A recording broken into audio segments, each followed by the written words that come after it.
when we were young, we had all this excitement and energy. We would dress any kind of way. We loved life. We didn't care what anyone thought, whatever their perception or their thoughts were about us. We weren't concerned about that. We were going to live life anyway, instead of accepting what the world has decided is best for you. And so, if we would do that and stand on our truth, we wouldn't have to worry so much about the conformity trap and trying to be something that you're not. Are you willing to sell out to fit in?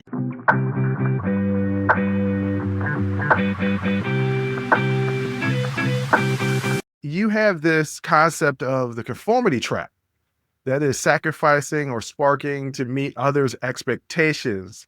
Can you give me any general examples for the audience of what the conformity trap is? I think we just explained it to you guys, but more general examples, and then how they were directly applied to you. Well, for me, it's I think the conformity trap applies a lot to my company, Maintain the Flame, and that's why it was established. So I Mhm. would have an opportunity to work with different individuals that feel stuck or that they have to conform to their environment. Because when we were young, we had all this excitement and energy. We would dress any kind of way. We loved life. We didn't care what anyone thought, whatever their perception or their thoughts were about us. We weren't concerned about that. We were going to live life anyway. But then we transition into the real world and we become an adult, and we tend to start looking around. So of course, we have that a little bit as children, but then we're adults. Like, should I live in this neighborhood? If I live over here, people will think I'm better off. Or if I drive this type of vehicle and things of that nature, or if I'm at work and I nod and say yes to whatever my supervisor says, knowing that it is not the right thing to do, I'll be accepted and I can be promoted. And so I think that when we are individuals and we're going through life, we have to understand and decide what's best for us instead of accepting what the world has decided is best for you.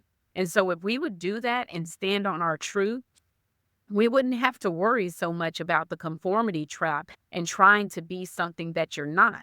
Because at the end of the day, you may do that to fit in, but you still have to go home. You have to Yeah. sit with yourself and you have to decide, now, why did I do that? Why did I Mhm. say that? I know that wasn't even right. But was it something that was worthy of you compromising who you are just to get that promotion or just to sit at that certain table so you can make that business deal? And is it because over time it's going to cost more than just that position? It's going to cost a piece of who you are, and it starts to chip away. And eventually you're going to look in that mirror and say, who in the world am I? I'm Mhm. dressing like this. I'm talking like this is not who I am. But are you willing to sell out to fit in? Was there a time period in your own life where you came to the realization that I'm not being authentically myself? Who am I right now? What am I doing? Am I conforming? Did you ever have a point where you questioned yourself and that's how you created this concept and also the branding, maintain your flame? Well, yes, a lot of that started when I was in college and when I was younger, because I've always been different. And I always gravitated to the underdog or the individuals that were overlooked or undervalued. That's where my passion has always been. But I would go to school and, everybody has their thing that just wasn't my thing. And I remember one of the first parties I went to when I was at Grambling back in the day, and you go into the party and everybody's just passing stuff around. And I'm like, wait a minute. No, ma'am. No, this is not the place for Nicole. Because number one, the way I was raised. And number two, I just didn't feel right. I was like, what Mhm, am I doing? And so I called my mom all the way back in Austin. And I said, I need you to help me find a ride back to the yard. I can't be mhm, here. And she was like, what is wrong with you? Just have fun. No, ma'am. I need to get out of here. And she mhm, understood, and she was able to help me find a friend from Austin that picked me up and took me back home. But I knew that something just didn't sit right in my spirit. So if mhm, I didn't ever want to put myself in a situation where I would regret at a later moment. So that worked for them, but it didn't work for me. And so then transitioning and getting married, you have my favorite movie is Meet the Fockers. I love that movie. where he talks It's a about good you're not movie. in the end circle. And so Mhm, with my in-laws, I love them and I love my family when I first got married, but we have traditions. We have things that we do, and you're not doing those, Nicole. Well, I want to have my own family. I want to start my own mhm, tradition, and that can ruffle a couple of feathers. And then moving mhm, into the work world, individuals being overlooked, students not being treated fairly, and having to speak up in those meetings, and everybody's looking like, I'm thinking it, but why are you saying it? And it was just mhm. something that said with me that I have to speak up because if I don't, who will?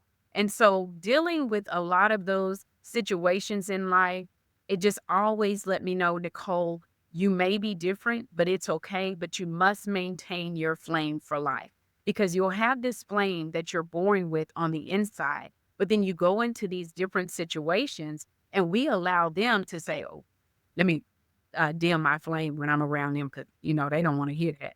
Or let me Mhm. dim my flame when I walk into this meeting because I don't want to start any problems and, I don't want them looking at me. But I have to maintain that flame. Even when it's not popular, even when people don't want to hear it, I have to stand in my truth and know that I deserve better and I'm here for a reason. And I have to be passionate about the things I do so that I can make a difference in the lives of others.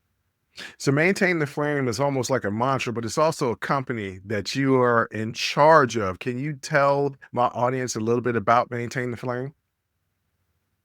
The Flame is a company designed to help you live an audaciously authentic life. So you get to show up and be authentic with who you are. And so what I do is I connect with individuals, being that I've been in the field of education.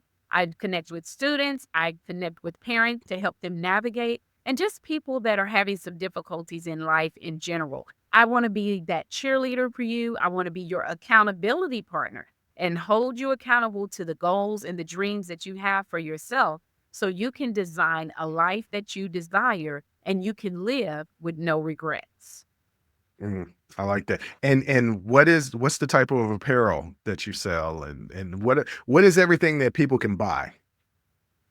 You can buy anything from greeting cards to hoodies to backpack.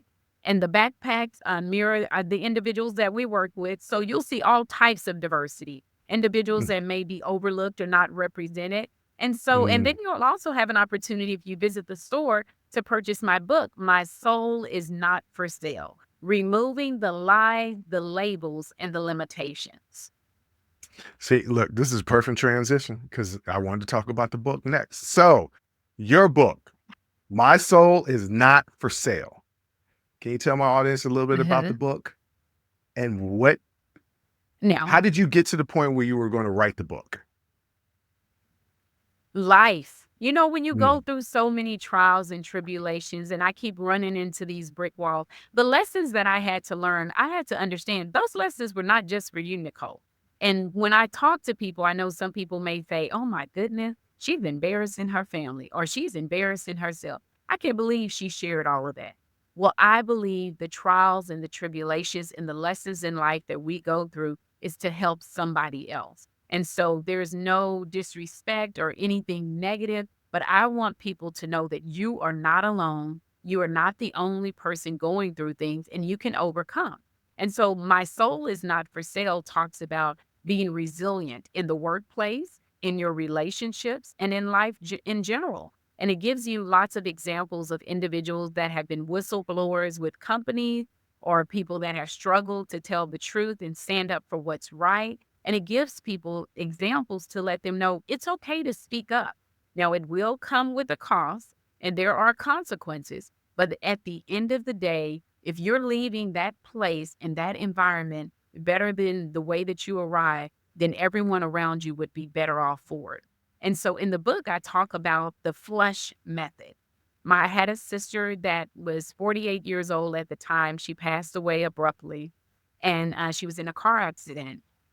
But whenever I had issues in life, she would always tell me, Nicole, if you're dealing with anything, I want you to go and get a piece of toilet tissue. You don't necessarily have to do that part, but I want you to write down everything that you're going through. But while you're writing it down, I want you to talk about the good and the bad in the situation. But most importantly, I want you to focus on your role in that situation. And after Mm, you deal with the situation, I want you to ball it up and toss it.